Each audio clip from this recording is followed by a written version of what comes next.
Hey guys, and welcome back to another episode of Vidiot on Demand. I am your host, Philip Williams, and today we're going to talk about Ant-Man and the Wasp, Quantumania. Guys, like and subscribe, I need it. This video is a little bit different from the other videos that I've done, where I usually give my preconceived notions before seeing the film, and then my straight out of the theater. This has been a crazy week for me. A lot of stuff hasn't gone down as normal. Plus, I'm at my parents' house for this, so that's why the background is not even what you're used to. So I'm going to say non-spoilers up front, and I'll let you know when the spoilers happen. The Ant-Man films are usually really fun, silly, small-scale adventures, and this promised to be big, grand, epic, and it also felt like it kind of was a little hollow. The selling point of this is we get to see Kang the Conqueror, and it feels very much that that is all they're really interested in doing. So is the movie any good? It's fine.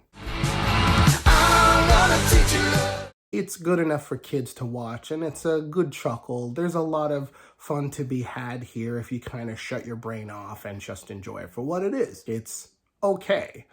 It's not bad. I don't think it's like awful. I do, however, feel that the adult nerd in me does understand that there is a bit of missed potential here. If you want to see what I thought of Thor: Love and Thunder, I have a video for that. Go check it out. I overall enjoyed it, but it did also feel like there is missed potential here. When it's supposed to get serious, it doesn't quite get serious to a degree that is dramatically satisfactory. The same goes here. Personally, I feel like the script should have been put through one more draft to kind of figure out a way to more successfully display the characters, because that was what MCU has been really strong with, is showcasing the characters and letting you love them. And it feels very much that we don't get a chance to understand or care about the characters, save for Kang, and he's the bad guy. Kang is a great villain. He's played perfectly by Jonathan Majors, and everything about him is quite frankly like, you just can't wait to see more of what Jonathan Majors has in store and what the MCU has in store with this character. I've heard people say this, that the best parts of the movies were the post-credit scenes, and I gotta kind of agree that that was the thing that was the most excitement for me, save for one, and I'll get to that in spoilers. And in a movie about superheroes, you're kind of not used to the superhero going, I did a good thing, I don't have to do anymore, right? So there's a part of me that wishes that they could have rewrote the character, or at least have that be more of a theme that he needs to tackle. Like, look, I still have this power. I still have things that I can do, and he should have to reconcile that a little bit more. And they show that very briefly in his daughter, but that's something that they could have really expanded on if they didn't have to tell the whole quantum realm story, which is where the problem becomes, well, we got to do this, but we got to do it in the quantum realm, and we got to introduce Kang. In the end, I really did enjoy watching the film, but I wasn't feeling like they were 100% giving me the kind of feels that I've had in other movies. So yeah, it's kind of it's just a movie. And this is by no means me saying that MCU has lost its magic and it's going to go downhill forever. There's a lot of nerds out there that are absolutely losing their minds and thinking that this is good, this is a sign of bad times and everything is going to go down.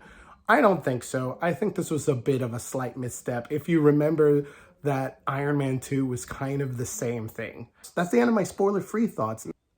Ryan Bergara is in this movie?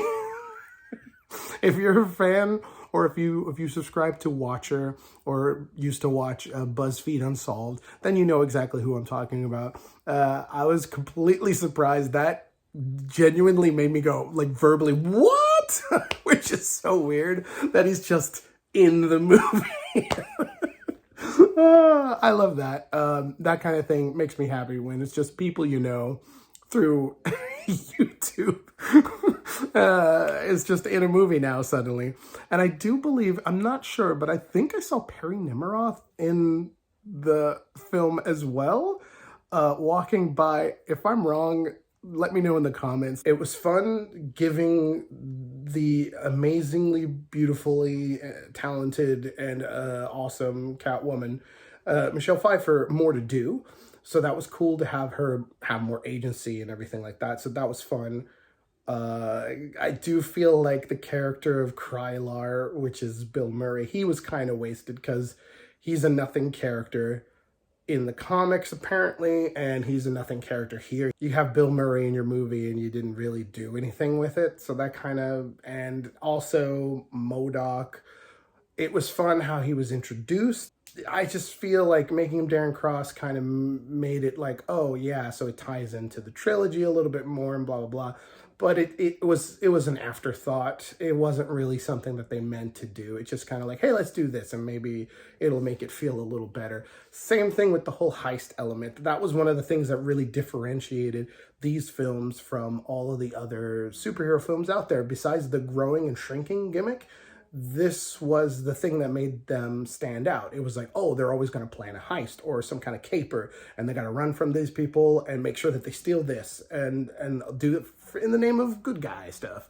It was just, there was one moment where he needed to steal something, and the only reason why he could be the only one to do it is because he had Pym Tech. Yeah, it was disappointing. And if anything, the thing I would have turned around, and it probably would have been a little too much like Far From Home, I would have probably made Kang to be the leader of the revolution, and then they were up against Krylar. Let's say that he has some sort of society that looks authoritarian or dictatorship, but it actually is more of like this kind of utopia, and here comes Kang in this freedom fighter, and he's so charismatic that he gets people involved fighting for something, and he needs the Pym family to go in there and, you know, steal something that Krylar's been keeping from Kang in order to keep him powerless so that he doesn't go around and do some terrible stuff. I think that could have switched things up and make it a little more in the heist genre. I'm sure you could probably make it work a little better. Anywho, in the end, the movie is a movie that you can watch once and probably forget about. It's a fun enough ride. It's not like egregious or offensive in any way. So like, take your kids, watch the movie, that's fine. But if you're like a hardcore nerd who's like looking forward to, you know, the next great MCU experience, I mean, you know, all you're really looking forward to is the Jonathan Majors of it all. I mean, I enjoy the Ant-Man films. This one is on the weaker side because I feel like the writing and the directing didn't give enough flair or care for me to feel anything, unfortunately. That's just my opinion. I hope you have another opinion. And like I said, definitely check out the cool stuff at the end. We have a couple of great cameos by Jonathan Majors playing different versions of Kang. There's some fun to be had. It's just not the absolute best. So I would say, hey, this is just a movie. Take it or leave it. You can watch this one or not. The best stuff will probably be on YouTube. If you feel like it, comment below. Let me know what you thought of the movie. Like and subscribe, do all that wonderful stuff. And I'll see you guys later. My name is Philip Williams, and please remember me when you become rich and famous. Later.